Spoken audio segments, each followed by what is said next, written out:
우리 주 예수 그리스도를 믿사오니 이는 성령으로 잉태하사 동정녀 마리아에게 나오시고 본디오 빌라도에게 고난을 받으사 십자가에 못 박혀 죽으시고 장사한 지 사흘 만에 죽은 자 가운데서 다시 살아나시며 하늘에 오르사 전능하신 하나님 우편에 앉아 계시다가 저리로서 산 자와 죽은 자를 심판하러 오시리라. 성령을 믿사오며 거룩한 공회와 성도가 서로 교통하는 것과 죄를 사하여 주시는 것과 몸이 다시 사는 것과 영원히 사는 것을 믿사옵나이다. 아멘. 그렇게 기독교를 보실 때 이제 많은 분들이 성경과 기독교를 이렇게 미시적으로 보세요. 미시적이라는 것이 이제 전체가 아니라 부분적으로 해가지고 이제 이렇게 집착이 돼서 이렇게 깊이 들어가죠. 물론 여러 가지들이 있는데 고정관념, 관습 이런 것도 있는데 그 중에 하나가 이제 미시적이죠. 간단히 말씀드려가지고 우리가 인류가 인간이 고통이 닥치기 시작한 때가 왜 창세기에 아담서부터 시작하지 않았습니까? 그런데 그때 아담서부터 시작할 때 아담과 하와의 문제점이 뭡니까? 1번 기도 부족, 2번 헌금 부족, 3번 전도 부족, 4번 말씀 순종 안 했다. 바로 그거예요. 기독교는. 그래서 기독교의 모든 핵심은 말씀 순종이고 처음부터 문제가 벌어질 때 기도가 부족한 것도 아니고 예배가 부족했던 것도 아니고 헌금도 아니고 전도도 아니고 말씀 순종이 안 된 겁니다. 말씀 순종이 안 되면서 발생된 것이 이제 가인이 아벨을 죽이는 그 일이 소위 말해서 이제 거기서부터 이제 훔치고 죽이고 하는 문제가 생기기 시작한 겁니다. 물론 이제 더 깊이 들어가면 말씀 순종을 하지 않게 된 연유가 욕구입니다. 욕구. 보암직도 하고 먹음직도 하고. 그래서 욕구서부터 시작해가지고 그 욕구가 파생된 게 말씀 순종 안 됐고, 제가 이렇게 기독교에 이렇게 여러분들 보시면은 열심히 기도도 열심히 하시고 전도도 열심히 하시고 막 굉장히 열심히 하시는데 가장 큰 거는 말씀 순종이라고요. 근데 그 말씀이 자꾸 이제 이해를 거시적으로 보셔야 됩니다. 물론 성경에는 어제도 제가 말씀드린 기도하라는 말도 있고 전도하라는 말씀도 있고 다 있어요. 다 있는데 그 모든 것들의 핵심은 이제 말씀 순종인데 그 말씀이 사랑은 이웃에게 악을 행치 아니하나니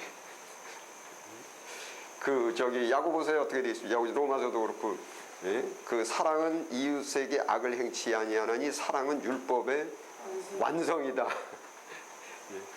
사랑이 없으면 천사의 말을 할지라도 사랑이 없으면 산을 옮길 만한 믿음이 있더라도 사랑이 없으면 근데 그 사랑이 믿음, 소망, 사랑 이것은 항상 있을 것인데 그 중에 제일은 사랑이라.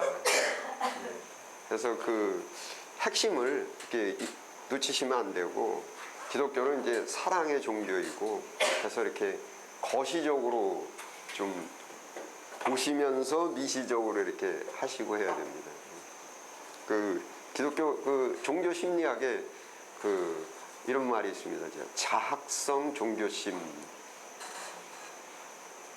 무슨 의미인지 문자적으로 보시면 그러니까 하나님한테 신에게 열심히 하고 하는 것이 자학성이란 말이에요. 그것이 이제 여러 종교에 다 있어요.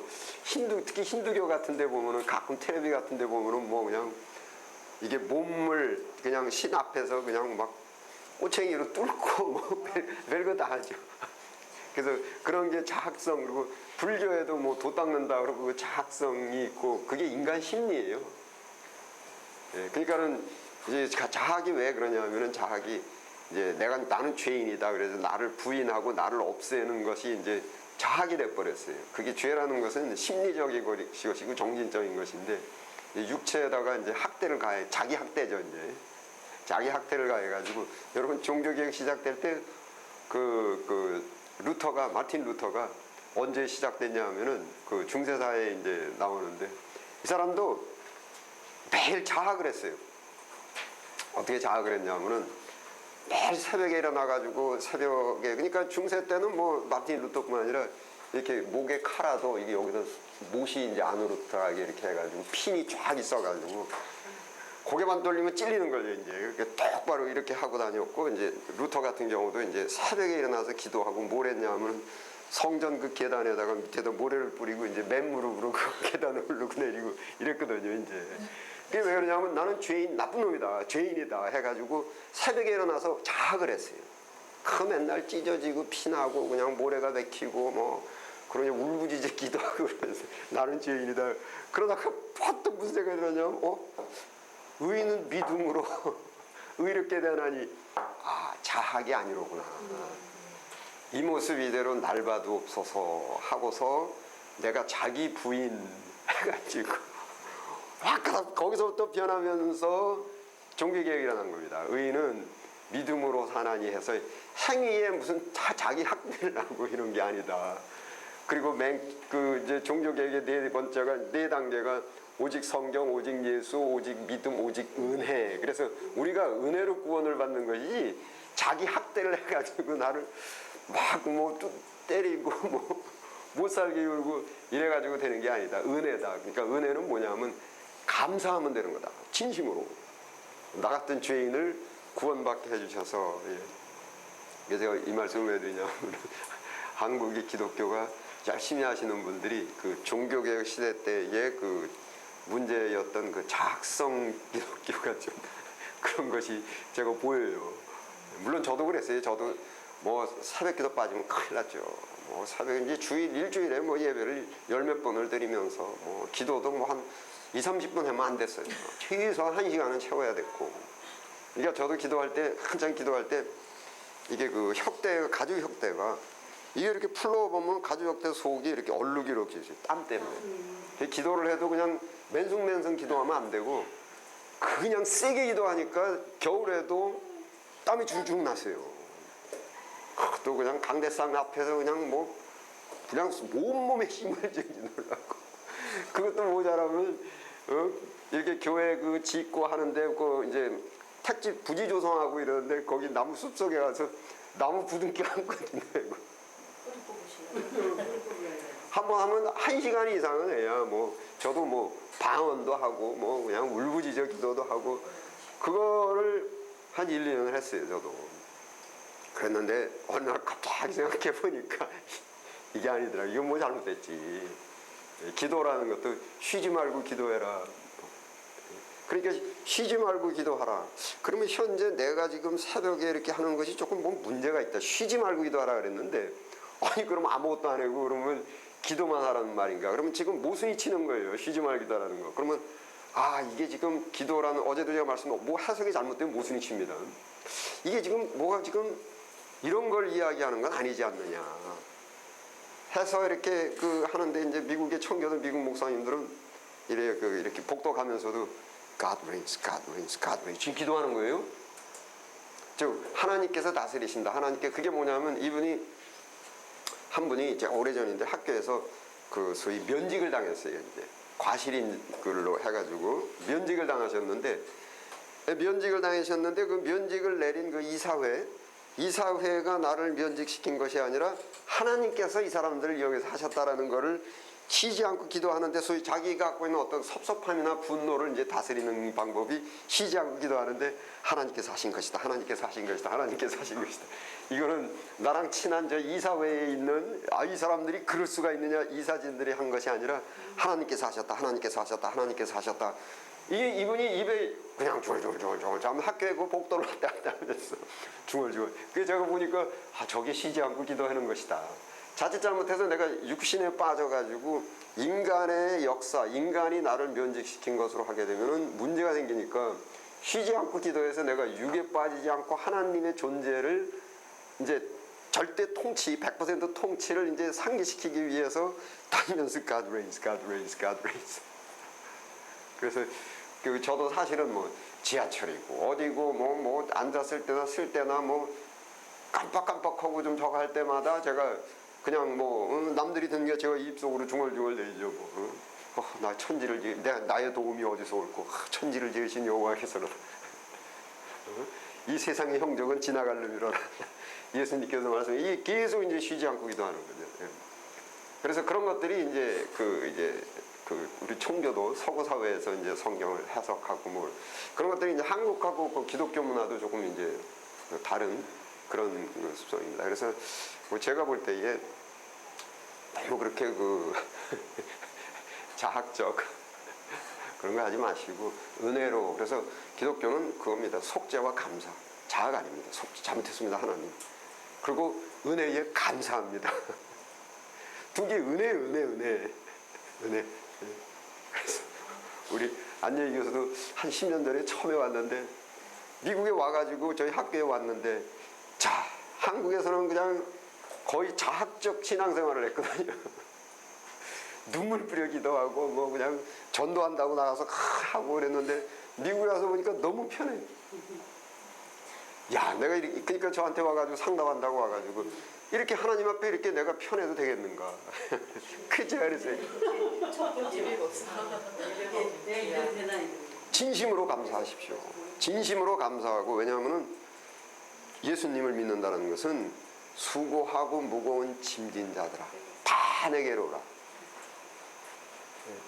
나는 온유하고 겸손하니 나의 멍에를 메고 내게 배우라. 그리하면 너희가 마음에 쉼을 얻으리라. 이겁니다. 그래서 이게 기독교의, 그러니까 억눌리고 포로된 자를 자유케 하시려고 오셨고, 이제 한국 목사님들, 친구 목사님들, 그 청주의 송대호 목사님도 6개월 거기 안식령 오셔가지고 배운 게 뭐냐면 은혜를 즐기는 걸 배우셨어요. 그러니까 한국에 계셨을 때는 목회를 하시는데 매일 새벽 기도 가셔가지고 눈물 뿌려 기도하셨고, 목회의 짐, 전도의 짐, 모든 짐을 그냥 잔뜩 지시고서 그냥 끙끙 쩔쩔매시면서 이렇게 사셨거든요. 그러니까 그러니까 한국 목사님, 송대호 목사님도 전에 와서 보면 얼굴에 수심이 항상 가득했어요. 교회가 부흥회이 되고 재정 문제에 전도 문제에 모든 목회 문제가 그냥 다 얼굴에 수심이 가득했어요. 그러면 그냥 눈물 뿌려 기도하시고. 근데 미국에 와서 송대호 목사님이 우리 청교도 미국 목사님들 만나보니까 미국 목사님들 얼굴엔 기쁨과 즐거움이, 아니 얼굴에 자우지간에 무슨 근심 걱정이라고 없는 거예요. 근데 그건 이제 미국의 그 청교도들의 문화가 그럽니다. 뭐 백화점이고 어디 가면 종업원들도 다 밝고 명랑해요. 이제. 밝고 명랑해요. 그래서 이제 우리 송대호 목사님도 저한테 이 도대체 설명을 해달라 그래서 기독교는 수고하고 무거운 짐진 자들아 다 내게로 오라. 내가 너희를 쉬게 하리라. 그래서 제가 그 말씀을 드렸죠. 목회도 목사님이 하시지 말고 주님이 하시는 겁니다. 모든 전도의 짐, 교회 부흥의 짐, 모든 것들은 다 주님께 맡기시고 안식을 누리십시오. 히브리서에 너희가 안식에 들어가려고 힘쓰라.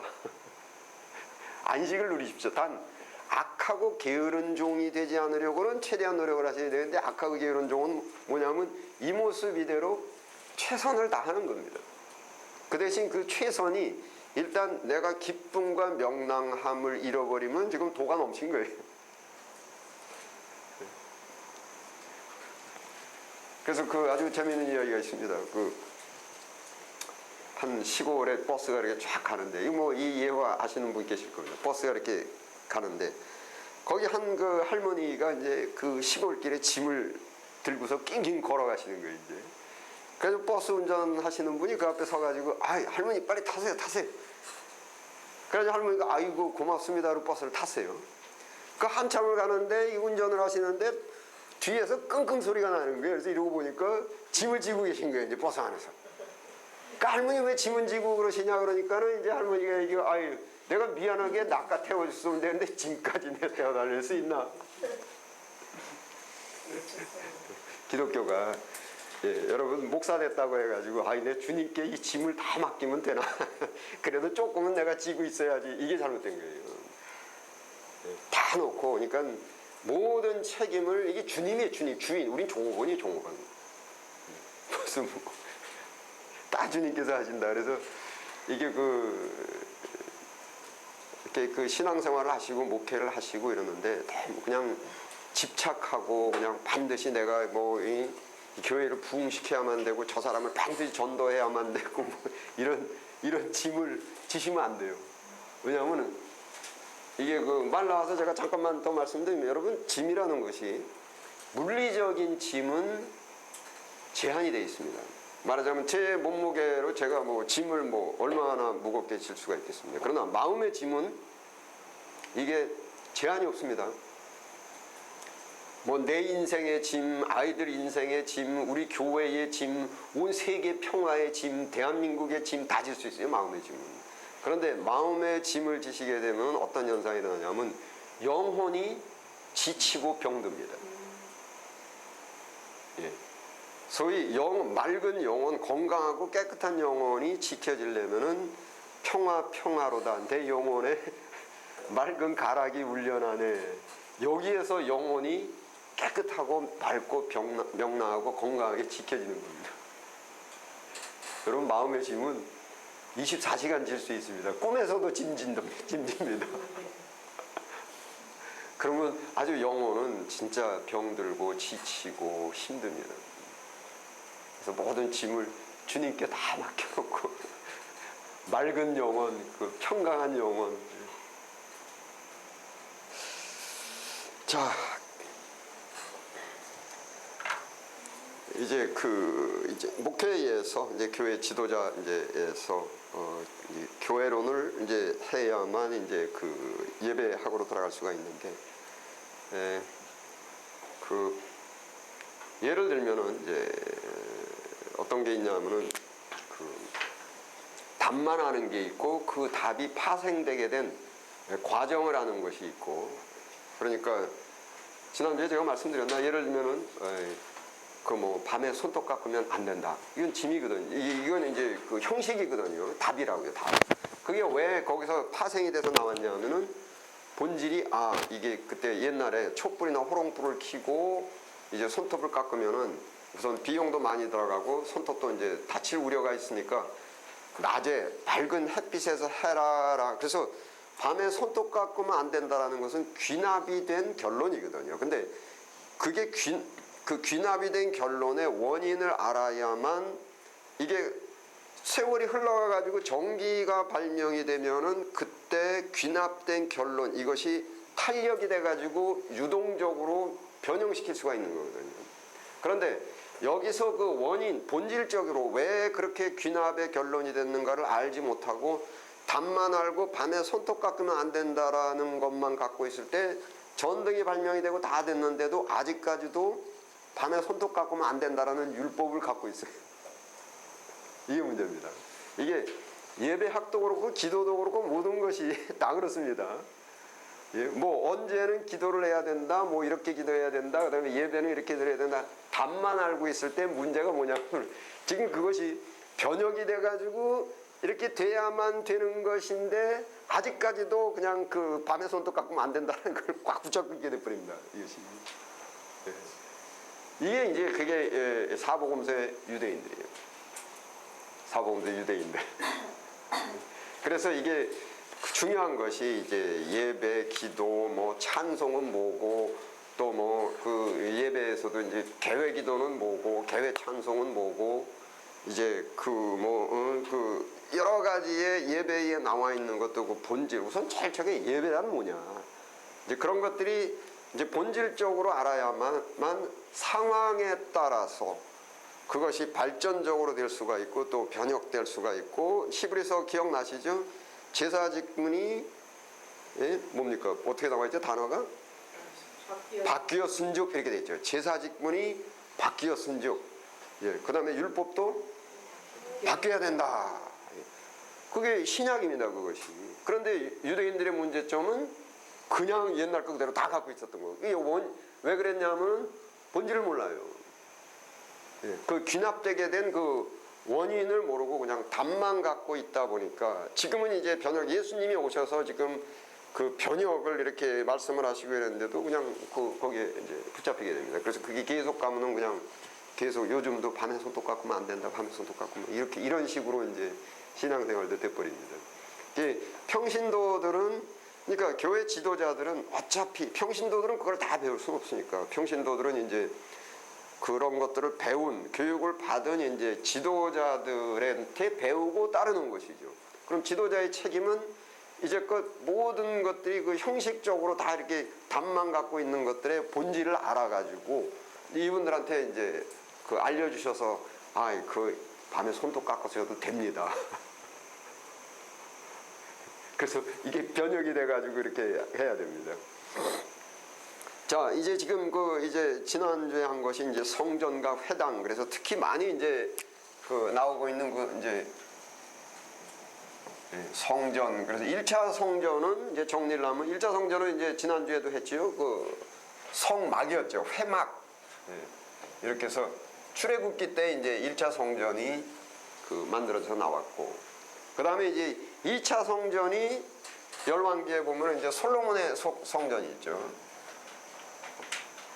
솔로몬의 성전이 있었고, 3차 성전이 이제 솔로몬 성전이 이제 바벨론에 회파당하고 나서 바벨론 포로 다 끌려가서 있다가, 그 다음에 이제 에스라서에 보면 에스라서에 이제 스룹바벨하고 에스라하고 이제 여러 사람이 이제 거기서 이제 짚고 넘어갈 것이, 하나님께서 악인을 간동하십니까, 안 하십니까? 악인도 간동하시죠. 에스라서에 보면은 이제 이런 것들이 신앙생활 할 때 굉장히 중요합니다. 원칙자인데 에스라서 잠깐 한번 보십시다. 711페이지 보면은,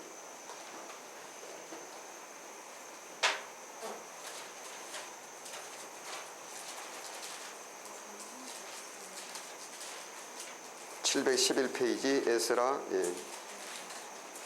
1장 1절 2절 함께 읽겠습니다. 시작. 바사왕 고레스 원년에 여호와께서 예레미야의 입으로 하신 말씀을 응하게 하시려고 바사왕 고레스의 마음을 감동시키심에 저가 온 나라에 공포도 하고 조소도 내려 가로되 바사왕 고레스는 말하노니 하늘의 신 여호와께서 세상 만국으로 내게 주셨고 나를 명하사 유다 예루살렘에 전을 건축하라 하셨나니, 이게 바사가 어제 교회사에서 말씀드렸듯이 페르시아입니다.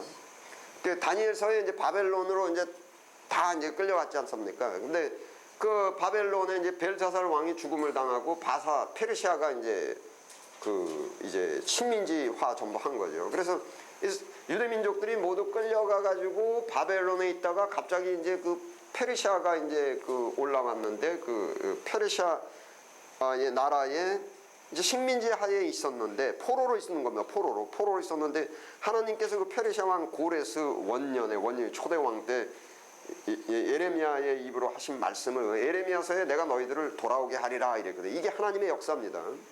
그러니까 여기서 주의하셔야 될 게, 보십시오. 바벨론과 바사 이렇게 있는데, 우리가 하나님의 영광을 위해서 이 바사 왕, 바벨론 왕과 이 바사 왕 이쪽을 우리가 데모가 아니고 공격을 해가지고 하나님의 힘 주시옵소서, 힘을 주시면 이 이방인들 바벨론과 페르시아를 우리가 무찌르고 아주 그냥 승리의 계가를 부르면서 예루살렘으로 돌아가가지고 거기서 성전을 다시 보수하게, 이게 아니란 말이에요. 하나님의 역사는, 그러니까 에레미야서에 보면 내가 너희를 돌아오게 하리라, 돌아오는 것이 방법이 이스라엘 민족, 유대 민족들에게 힘을 줘가지고 바벨론과 페르시아를 무찌르고 돌아오는 게 아니고, 하나님께서 바사왕 벨사살 고레스 왕의 마음을 감동, 이게 성령의 능력이에요, 이것이. 그렇게 해서 한번 생각해 보시죠. 지금 페르시아는 지금 이란이에요. 지금 이제 골치 아픈 거 핵개발 때문에 지금 이란이 문제인데, 여기 고레스 왕 마음을 감동시키셔가지고 고레스 왕이 나와서 자기 입으로 야, 유대 민족들 너희들 빨리 니네 나라 돌아가가지고, 그래가지고 고레스가 뭡니까? 성전 건축할 돈 다 내줘요.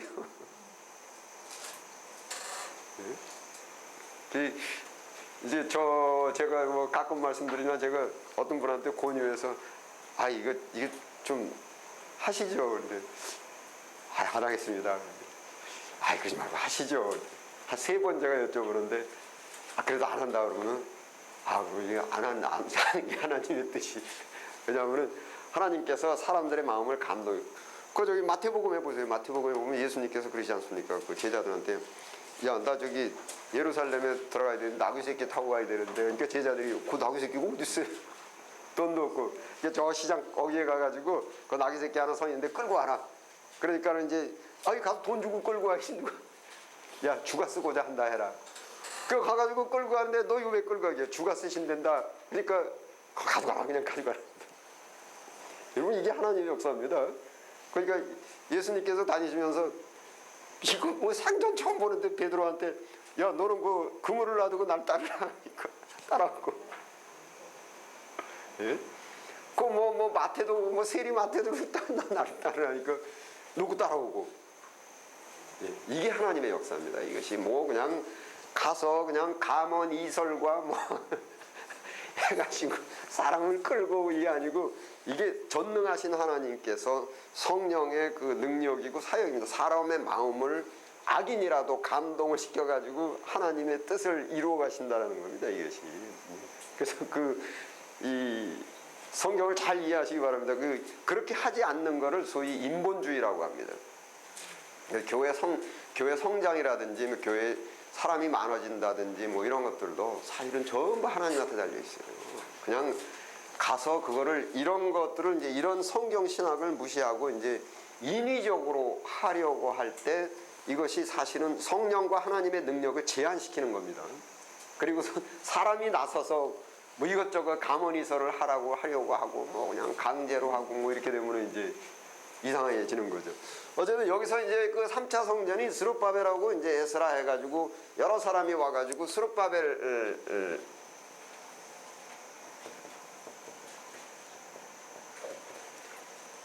성전을 이제 건축을 다시 재건을 하죠. 그다음에 이제 느헤미야 와가지고 느헤미야는 이제 성벽을 이제 외곽 성벽을 다시 재건하고, 그리고 네 번째에 와가지고서는 이제 스룹바벨 성전이 어디서 허물어지냐면 이제 이 아수르가 그 다음에 와가지고 스룹바벨 성전을 제가 어제도 말씀드린 교회사에서 이 시리아 사람들이 굉장히 아주 악독하게 했다고요. 그래서 야훼이즘에 대해서 아주 굉장히 심하게 한 사람들이 아수르입니다. 그래서 뭐 스룹바벨 성전 다 허물어뜨리고 뭐 거기다가 제단에다가 그냥 뭐 송아지 피 뿌리고 거기다가 그냥 뭐 제우스 신한테 제사 지내고 아주, 그러니까 이 아수르 사람들은 야훼라는 이름에 아주 이 알레르기를 갖고 있는 사람들이 아수르 사람들입니다.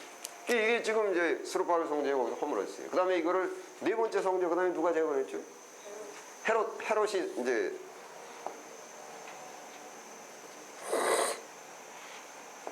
헤롯이 이제 한 거고, 여러분 잘 정리하십시오. 성전 건축하면 복 받는다. 맞아, 틀려요?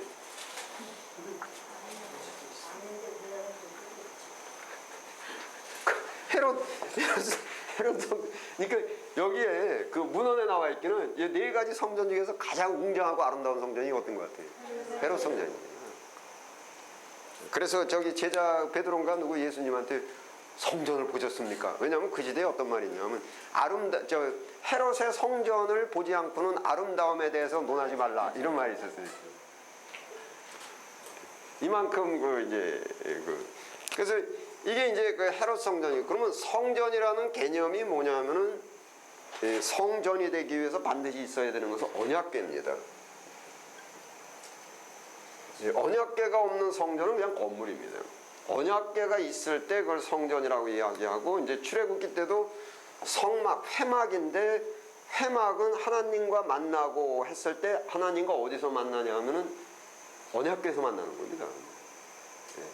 그래서 이 언약궤가 출애굽기 때도 뭐 이렇게 사람들이 광야를 갈 때에도 뭡니까 언약궤가 큰 언약궤가 이 신단지 무시. 사무엘서에는 언약궤 뺏겨가지고 엘리 선지자가 그냥 놀래가지고서는 그냥.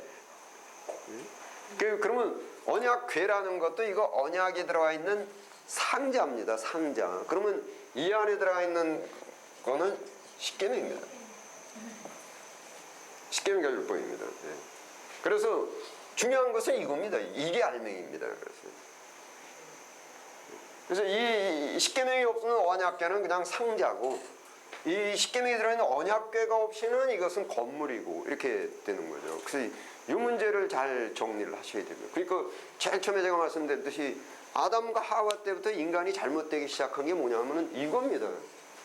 안 지켰어요. 이게 말씀 순종 윤리 도덕입니다. 이것이 하나님의 윤리, 이거를 깨먹는 바람에 언약궤라는 것은 뭐냐면 언약은 약속 아닙니까? 약속. 구약 그러면 뒤에 약자가 약속서, 신약 그러면 이게 약속서입니다. 그래서 이게 약속서입니다. 그래서 성경이라는 것은 전체가 다 구약, 신약, 약속서, 약속 문서입니다. 그러면 약속 문서는 조건이 있습니다. 이렇게 하면은 내가 너를 복주겠다. 이렇게 하면 내가 너를 그 약속서가 이제 그래서 이게 언약궤입니다. 십계명이 내려올 때 왜 모세도 기뻐했고 이스라엘 민족도 기뻐했고 또 다윗이 또 춤을 출 정도로 기뻐했고 이게 뭐냐면 하나님과 계약이 돼가지고 전에는 어떻게 해야만 하나님께서 축복을 주시는 줄 몰랐어요. 언약의 조건을. 그랬는데 십계명이 딱 나오니까 이렇게만 하면은 복을 주신단다 해서 이거 하나님의 약속이다 해서 그 언약궤가 그렇게 가치가 최고의 가치고 그 언약궤를 십계명이 이제 들어가 있는 거죠. 그래서 이게 이제 그다음에 이제 헤롯 성전을 이제 예수님께서 뭐라고 말씀하셨냐면 이것을 허물라. 이게 돌 위에 돌 하나 남기지 않고 다 허물어지. 그래서 이제 교회사에서도 나오지만은 이걸 누가 이제 교회사 잠깐 지금 말씀드리면 그때 상황이 이제 로마 제국하고 유대 사람들하고 이제 잘 지냈잖아요. 예? 저기 성경에도 안티파스 갈릴리 쪽에 다스리던 안티파스가 하고 헤롯하고 항상 으르렁거렸거든요. 왜냐하면 세력권 때문에. 저기 본디오 빌라도는 이쪽 예루살렘과 이쪽 유대 쪽에 이제 총독권을 갖고 있고 안티파스는 갈릴리권을 갖고 있고 예수님을 이제 고소를 하는데 이 본디오 빌라도는 계속 그걸 미루고 뭐 이렇게 하기 위해서 뭐 관할이니까 갈릴리 사람이 갈릴리 관할이다 뭐 이렇게 해가지고 해다가 나중에 안티파스하고 본디오 빌라도하고 친해지지 않습니까? 예수님 고소 문제를 놓고 해가지고 이제 서로 이제 관할권을 서로 그렇게 하지 말고 우리 합쳐서 이렇게 고소하자. 그래서 이제 그 정도로 이제 친했단 말이에요. 그랬는데 이제 로마 제국이 점점 재정이 어려워집니다. 여러 가지 문제로 해가지고. 그래서 재정 확보를 해야 되는데 이제 베스파시안이라는 장군이 나와가지고선 재정 확보를 강제적으로 하고 그러다가 베스파시안이 이제 로마의 제국의 황제가 되면서 그 베스파시안 시대 때 이 헤롯 성전을 아주 그냥 가서 그쪽에 있는 금, 은, 그 보물도 다 간 겁니다. 그래갖고 이제 전쟁 자금 마련을. 그러면서 이제 헤롯 성전이 아주 그냥 다 이제 부서져 버렸죠. 그러니까 이게 이제 예수님께서 하신 말씀대로 돌 위에 돌 하나 남지 않고 다 허물어. 이게 헤롯 성전이 지금 허물했습니다. 그 다음에 이제 5차 성전이 있는데 5차 성전이 이 성전이라는 것은 이 언약궤 십계명이 있어야 되는 것이거든요. 이 언약궤와 십계명이 어디로 들어갔냐면 이제는 뭡니까? 이제는 내 법을 내 속에 두어 마음속으로 들어가 버렸죠. 그러면서 이제 고린도전서 3장 16절이 이제는 너희가 하나님이 거하시는 거룩한 성전인 것을 알지 못하느냐. 그래서 지금 이제 5차 성전은 성도입니다. 성도.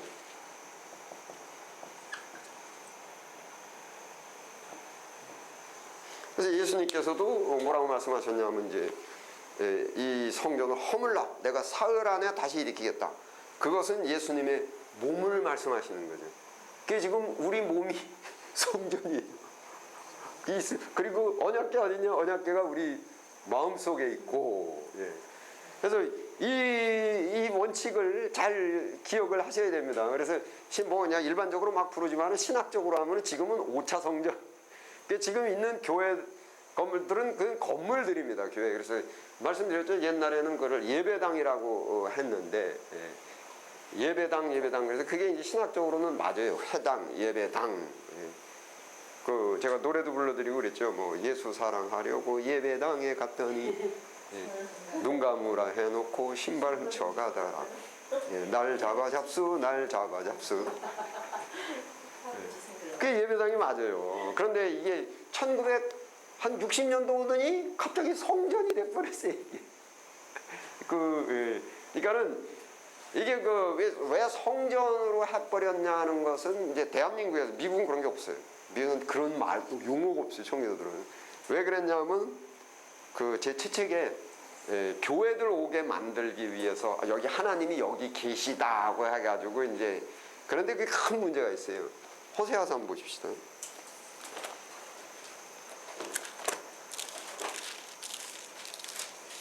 호세아인가? 호세아인데 성전 신학이 어디죠? 호세아가 아니라 아모스서인가?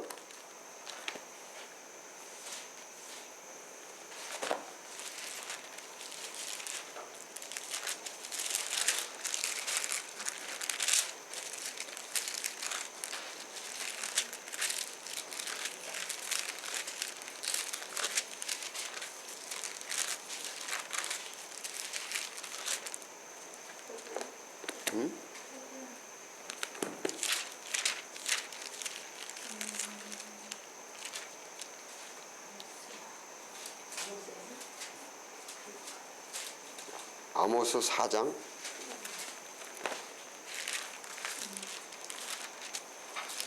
아닌데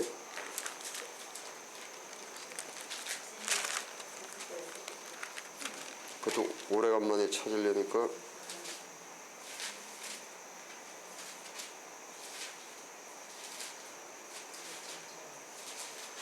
미가서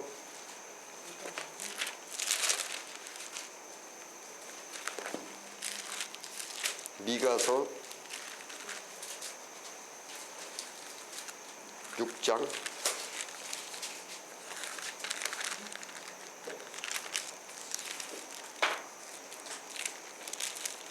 이것도 아닌데 어디 갔지? 그 저기 성전 신학에 대해서 나온 게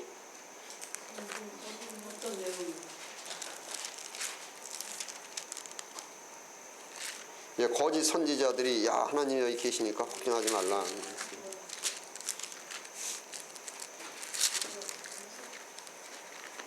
한참 찾았던 것인데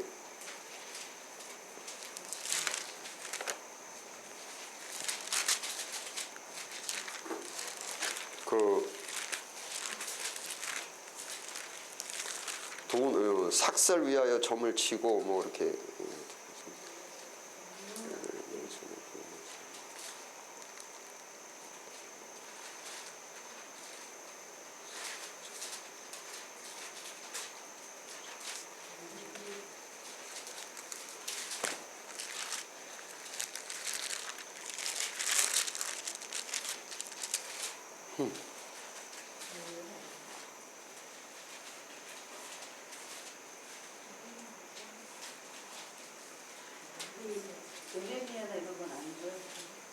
자, 미가서 3장 보십시오.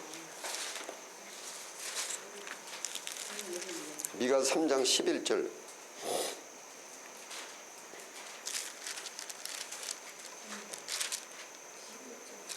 예, 3장 11절.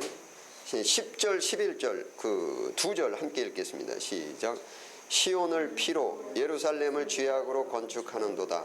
그 두령은 뇌물을 위하여 재판하며 그 제사장은 삭슬 위하여 교훈하며 그 선지자는 돈을 위하여 점치면서 오히려 여호와를 의뢰하여 이르기를 여호와께서 우리 중에 계시지 아니하냐 재앙이 우리에게 임하지 아니하리라 하는도다.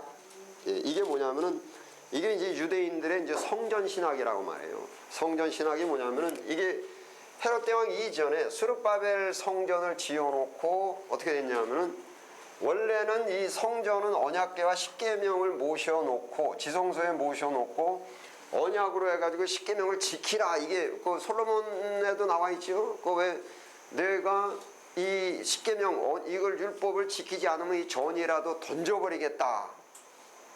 이게 원래인데 지금 그 이 스룹바벨 성전에서 잘못된 이 거짓 선지자들이 두령들이 야 여기 하나님 계시지 않냐 걱정하지 말라 재물만 가져와라 그러면은 재앙이 닥치지 않고 얼마든지 돈을 벌게 돼. 이게 유대인들 사이에서 성전 신학이 쫙 갔던 거예요.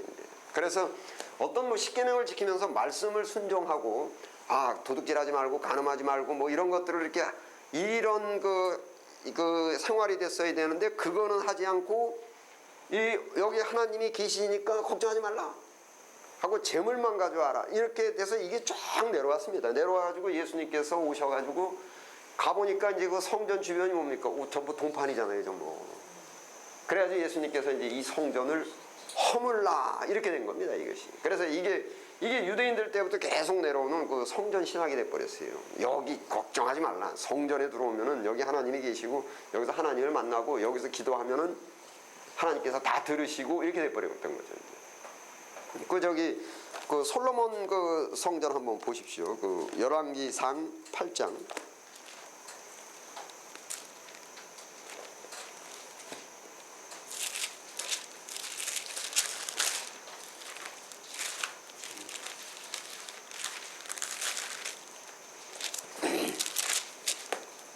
열왕기상에 보면은 이제 그 이제 8장 1절에 예, 함께 읽겠습니다. 시작. 이에 솔로몬이 여호와의 언약궤를 다윗성 곧 시온에서 메어 올리고자 하여 이스라엘 장녀들과 모든 지파의 두목 곧 이스라엘 자손들의 족장들을 예루살렘 자기에게로 소집하니 이게 이제 언약궤를 이제 성전 안에다 이제 그 놓는 겁니다. 그런데 이제 9절 함께 읽겠습니다. 시작. 그 안에는 두 돌판 외에 아무것도 없으니 이것은 이스라엘 자손이 애굽 땅에서 나온 후 여호와께서 저희와 언약을 세울 때에 모세가 호렙에서 그 안에 넣은 것이라. 이 돌판, 두 돌판, 이게 십계명이 있는 겁니다. 그래서 이제 이게 십계명을 놓는데 그 이제 여기서 솔로몬이 이제 27절 8장 27절 솔로몬이 뭐라고 이제 합니까? 함께 읽겠습니다. 시작. 하나님이 참으로 땅에 거하시리이까 하늘과 하늘들의 하늘이라도 주를 용납지 못하거든 하물며 내가 건축한 이 전이로이까. 이게 솔로몬이 갖고 있는 성전 신학이에요. 이 안에 하나님을 가둘 수는 없다 이 뜻입니다. 그리고 이 전 안에 있는 것은 뭐냐면 언약궤입니다. 그 언약궤 안에 두 돌판이 있고 이제 그렇게 하면서 이제 열왕기상 9장으로 넘어오십시오. 9장 4절부터 7절까지 함께 읽겠습니다. 시작. 내가 만일 내 아비 다윗의 행함같이 마음을 온전히 하고 바르게 하여 내 앞에서 행하며 내가 네게 명한 대로 온갖 것을 순종하여 나의 법도와 율례를 지키면 내가 내 아비 다윗에게 화하여 이르기를 이스라엘 위에 오를 사람이 내게서 끊어지지 아니하리라 한 대로 너희 이스라엘의 왕위를 영원히 경고하게 하려니와 만일 너희가 너의 자손이 아주 돌이켜 나를 쫓지 아니하며 내가 너희 앞에 둔 나의 계명과 법도를 지키지 아니하고 가서 다른 신을 섬겨 그것을 숭배하면 내가 이스라엘을 나의 준 땅에서 끊어버릴 것이요 내 이름을 위하여 내가 거룩하게 구별한 이 전이라도 내 앞에서 던져버리거니와. 예, 그 의미를 잘 이해를 하십니까? 그래서 이 전이 이 건물이 중요하다는 것이 아닙니다. 이 안에 있는 그 언약궤고 언약궤의 십계명이고 이게 이제 그 알맹이죠. 그런데 이게 중간에 솔로몬 이후에 나라가 갈라지고 하면서부터 유대인들의 문제점, 그러니까 예루살렘에 있습니다. 이제 사마리아 사람들은 이제 그 성전 없는 거죠. 뭐 단하고 저기 베들에다 두고 이렇게 했는데, 그런데 이제 예루살렘에 이렇게 있는데 그것이 하나의 유대인들의 뭐였었냐면 자부심이었어요. 자기네가 갖고 있는 하나의 엄청난 프라이드였습니다. 근데 문제가 이게 십계명을 지키는 것이었었는데 이게 건물이 프라이드가 돼버렸어요. 하나의. 그래서 이게 하나의 자랑거리입니다. 자기네. 왜냐하면 우리는 하나님을 여기 모셔놨다. 얼마나 자랑거리입니까? 이래서 그게 쭉 내려오면서 이제 거짓 선지자들이 그 성전에 있는데 대제사장 거기에서 이제 일본 모든 이 사람들 선지자들까지도 이제 돈벌이 수단으로 해가지고서는 결국은 여기 하나님이 계시다 해가지고 이게 미가서에 나와 있는 것처럼 그게 걱정하지 마라. 하나님이 여기 계신데 와서 뭐 기도하고 다 하면 다 해결된다. 해가지고 그게 쭉 내려온 겁니다. 그 예수님 와서 보니까 뭐 아니나 달라. 그렇게 돼버린 거죠. 이 성전을 허물라. 이게 그 이제 그 전에 예배당 그럴 때가 지나가지고 이제 1960년대에 와서 이제 한국에서 성전 이렇게 돼버려가지고서는 그것이 이제 뭐 예배당 건축이 이제 성전 건축이 됐고, 예, 그래서 이것이 뭐 성경하고는 굉장히 지금 이제 동떨어진 겁니다. 그리고 제가 어제도 말씀드린 역사는 계속 패턴에서 돈다라는 겁니다. 이건 예? 지금 뭐냐면 자칫 잘못하면요 이 시대에도 지금 여기 미가서에 나와 있는 것처럼. 교회 와가 예배당에 와가지고 하나님 여기 계시니까 여기서 눈물 뿌려 기도하고는 들어주고 뭐 이렇게 되면 이게 완전히 그 유대인들이 갖고 있었던 성전 신학으로 가버립니다.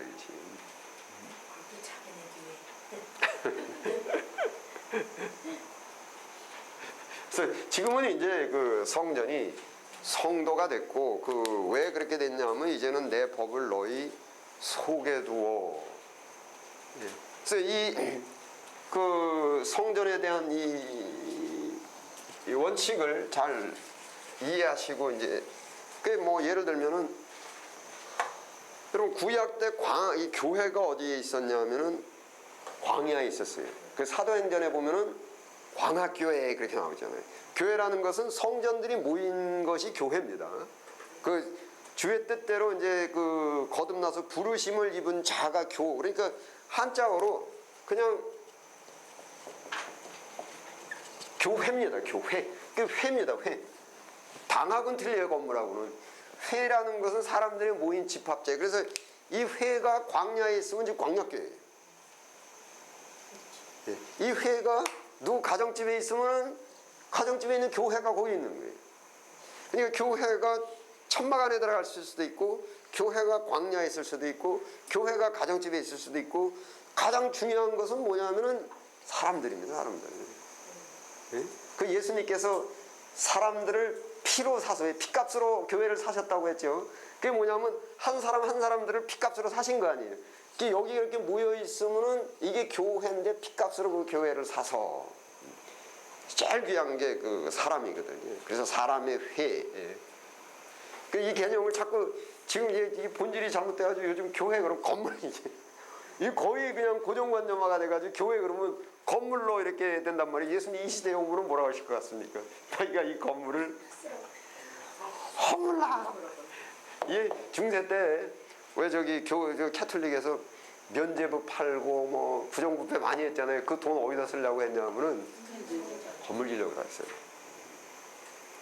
그래서 지금 유럽에 여행 다니면은 관광지가 딱 옛날에 교회 건물들이 얼마나 멋있게 해놨는지.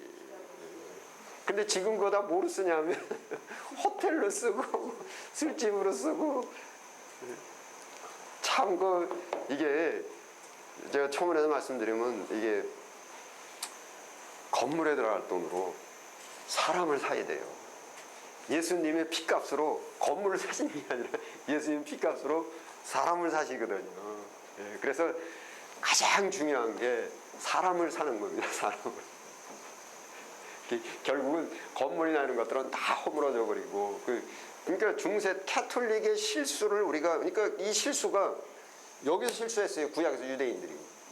그 실수가 예수님 오셨을 때도 실수를 했고 이게 중세 교회가 실수를 했고 건물 우리가 그 실수를 또 이게 답습해서는 안 돼요. 부지부각으로 뭐 해보고도 모르고 해보고도 이게 구약 역사나 이제 신근대 역사 캐톨릭에 이렇게 와서도 이렇게 보면은 그 역사가 그 건물에 집중이 돼가지고 소위 물질적인 데 집중이 돼서 이렇게 하면은 안 되고 지금은 그 언약궤가 우리 마음속에 들어가 있어요. 여러분 하나님 어떻게 만나냐면 왜 언약궤에서 만난다고 그랬잖아요. 우리 마음에 있는 성령, 거기에 성령은 이제 언약궤 십계명과 만나는 것입니다. 그래서 거기에 이제 마음속에 십계명이 들어간 것을 또 정리를 우리 하셔야 되는데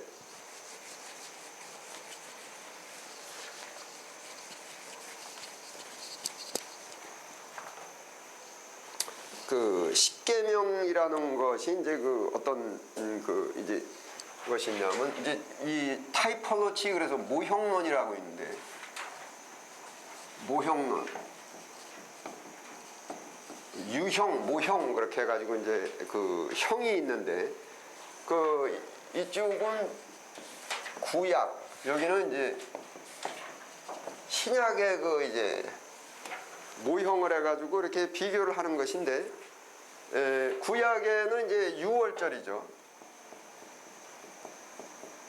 유월절 그렇게 했는데 유월절은 뭐 다 아시고 유월절이 신약에는 유월절의 의미가 신약에는 뭡니까?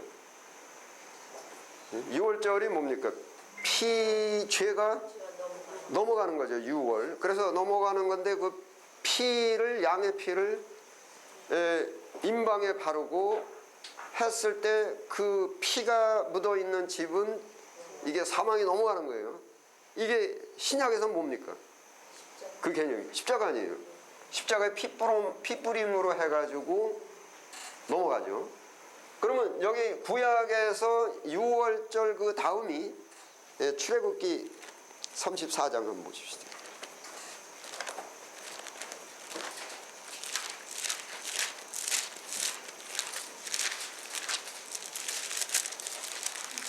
(34장)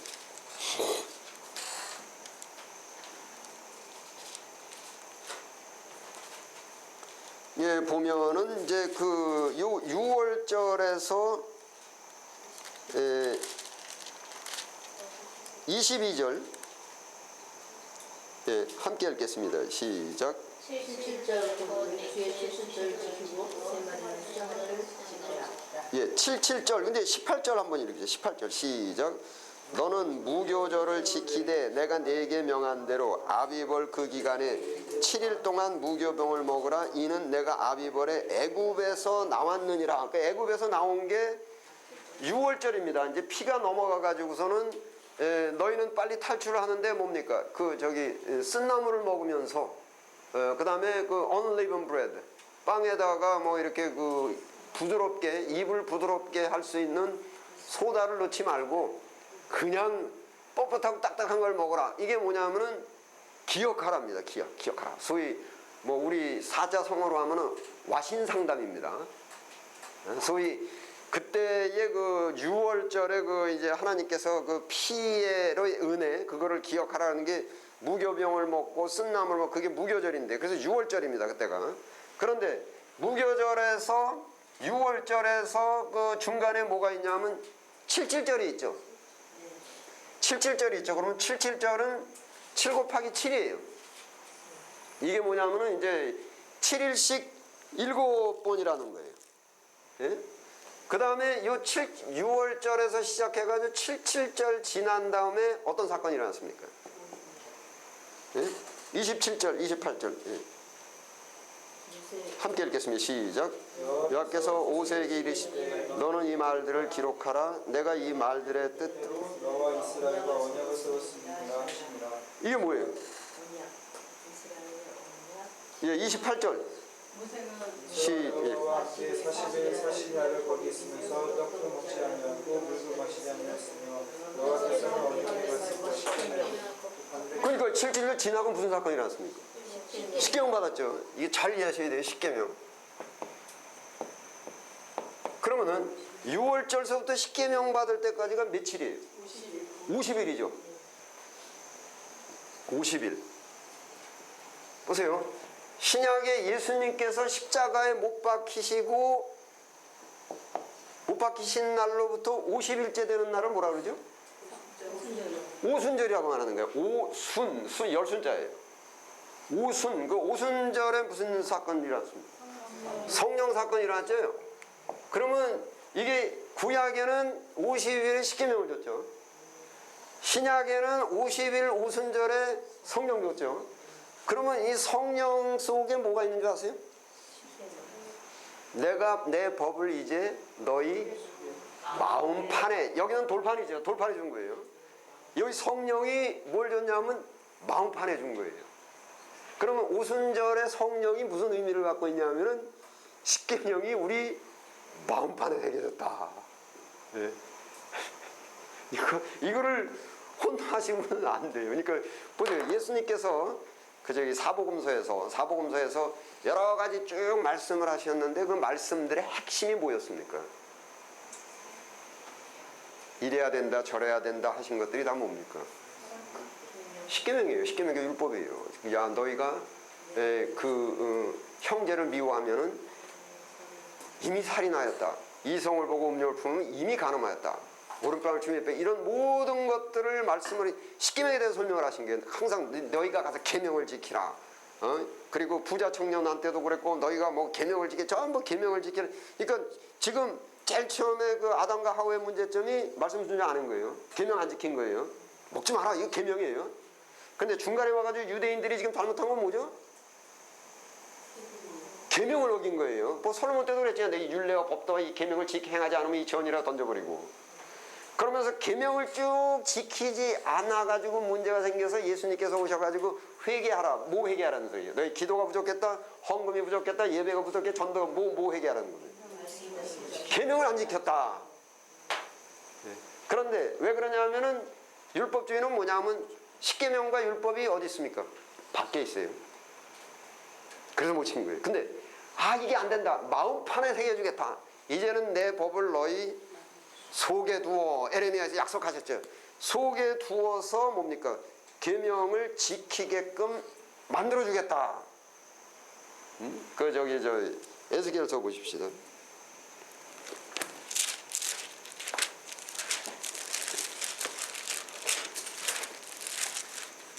에스겔 36장.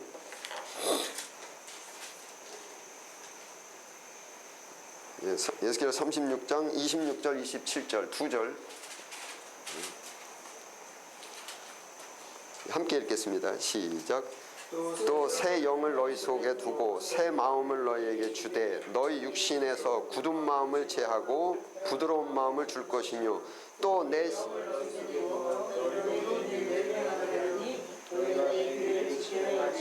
됐습니까? 내 영을 이게 오순절날 이게 사건이 벌어진 거예요. 이게 약속이에요. 약속. 에스겔서에 에레미야에서도 그렇고 이제는 내 영을 너희 속에 두어서 너희로 하여금 율례가 율법입니다. 규례를 지켜 행하게 하리라. 저기 신명기서 28장 1절부터 5절까지가 뭐죠? 내 명령과 규례와 율례를 지켜 행하라. 그리하면은 뭡니까? 나가도 복을 받고 들어와도 복을 받는다. 그 다음에 16절이 지켜 행하지 않으면은 나가도 저주를 받고 들어와도 저주를 받고. 그런데 이게 돌판에 있을 때는 못 지켰어요. 그러니까 다윗이 십계명 좋아했어요? 안 좋아했어요?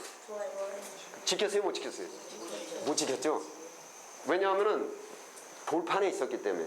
그런데 그걸 이제 마음판에 새겨주겠다. 그 마음판에 새기는 방법이 그 사역을 담당한 분이 삼위 하나님 중에서 누구? 성령 하나님.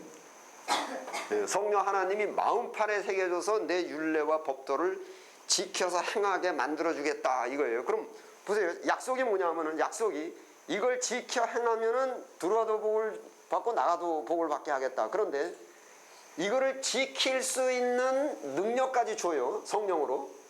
그래서 이거를 뭐라고 하냐면 은혜 위에 은혜로다. 그래가지고 이걸 더블 그레이스라고 말해요. 이제 이중적 은혜. 그 로마서 하나 더 보십시오. 로마서 8장.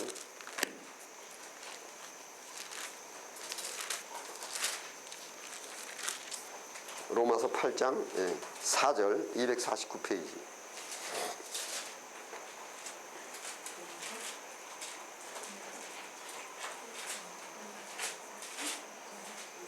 예, 8장 4절 함께 읽겠습니다. 시작. 육신을 쫓지 않고 그 영을 쫓아 행하는 우리에게 율법의 요구를 이루어지게 하려 하십니다. 이해가 되십니까? 영이 어디냐? 우리 성령이 우리 마음판에 오순절에 내려서 마음판에 하나님의 법을 새겨주셨단 말이에요. 그래서 그 영을 따라 행하면 율법의 요구가 이루어진다. 율법이 지켜진다는 얘기예요. 그래서 핵심적으로 알고 아셔야 되는 것이 이 오순절날 내려왔던 성령의 사역이 뭐냐. 성령의 사역이 몇 가지가 있어요. 근데 성령의 사역이 오순절에 내려왔던 것이 이제 내 율례와 법도를 이제는 내 법을 이제 언약궤를 이제 마음판에 새겨주는 겁니다. 이제. 그래서 이제 예수님이 그러니까 오순절날 내렸던 성령을 예수님께서 말씀하셨죠. 요한복음에서 뭐라고 말씀하셨냐면 그러니까 그 사도행전부터 보십시오. 이제 생각을 정리를 하셔야 됩니다. 사도행전 1장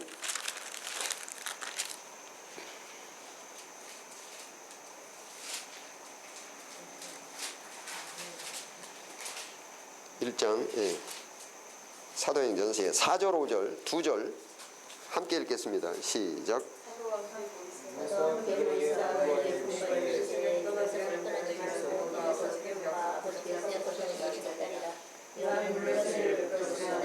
만날 못되어 성령으로 세를 받게 하십니다. 여기 보세요. 여기에 그 4절에 보면 내게 들은 바 아버지의 약속하신 것을 기다리는 내게 들은 바라는 것은 이미 전에 예수님께서 말씀을 하셨다라는 거예요.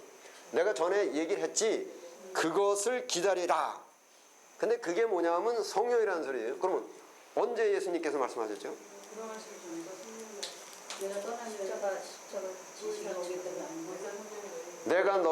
내가 내게 들은 바 바로 그거 약속한 것을 기다리라 그랬을 때 그 뭐라고 하신 거예요? 어디에 그 뭐라고 하셨습니까?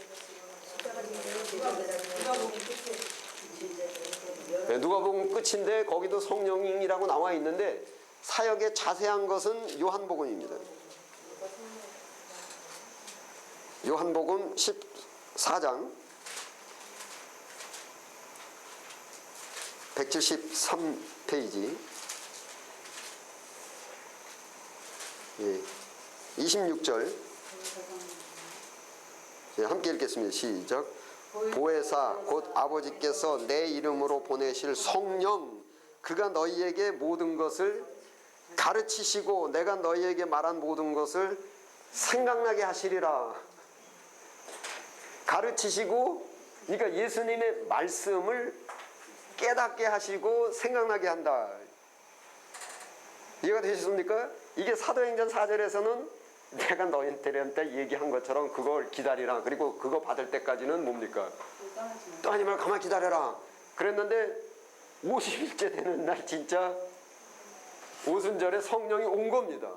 그랬을 때 이 성령이 이게 무엇을 바꿔주는 거고 무엇을 하신 것인가? 무엇을 이 오순절날 성령이 하신 것인가? 에스겔서에도 이제는 내 영을 너희 속에 두어 내 율례와 규례를 지켜 행하게 하겠다. 에레미야에서도 이제는 십계명을 너희들 속에 두어 마음속에 두어. 그리고 예수님께서도 내가 너희한테 가르친 말들을 깨닫게 하고 말씀들 깨닫게 해주고 생각나게 해준다. 이제 정리가 좀 되십니까? 여기 오순절 성령이 도대체 무슨 일을 하신 건지, 그 다음에 로마서에도 영을 따라 행하는 자에게 이 율법의 요구가 이루어진다.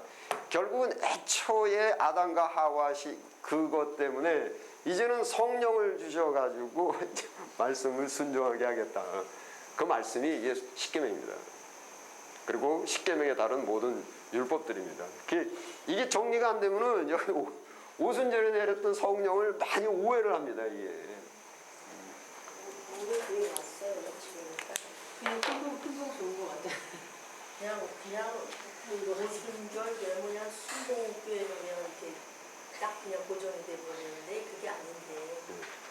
그러니까 한번 이게 우리가 일반적으로 생각해 봅시다. 기독교 하나님 제가 제일 처음 말씀드리는 이게 하나님이 기뻐하시는 것이 뭔가 모두가 반듯한 삶을 살고 간음하지 않고 도둑질하지 않고 탐내지 않고 정말 너희가 회개에 합당한 열매를 맺으라. 옷 2벌 있는 자는 옷 없는 자에게 하나를 주고 이렇게 해서 뭡니까? 우리가 하는 것이 사회에 사람들이 볼 때 이게 빛과 소금이 되고 모범이 되고 이렇게 돼야 되는 것이지 만약에 오순절날 내린 게 뭐 성령이 방언하고 막 이런 식으로 간다고 하면은 이 사회에서 어떻게 보겠습니까?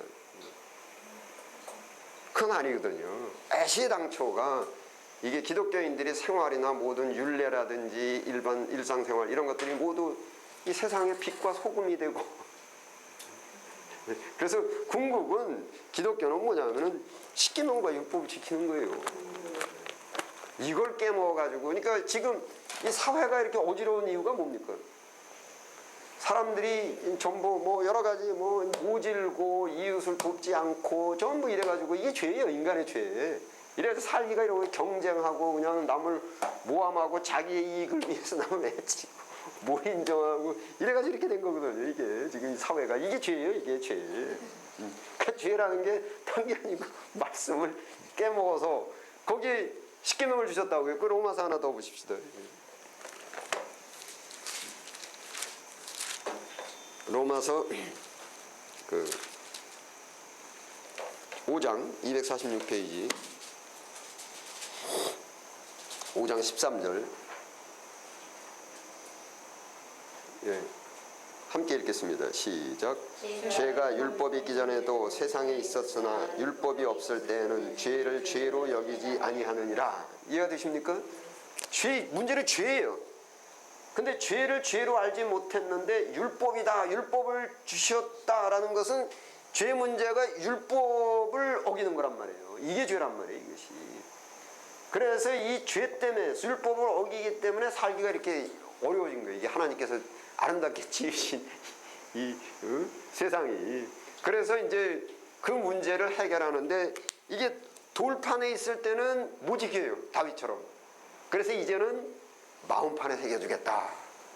이게 하나님의 은혜라는 거예요. 마음판에 새겨줘서 내 율례와 규례를 지켜 행하게 하리라.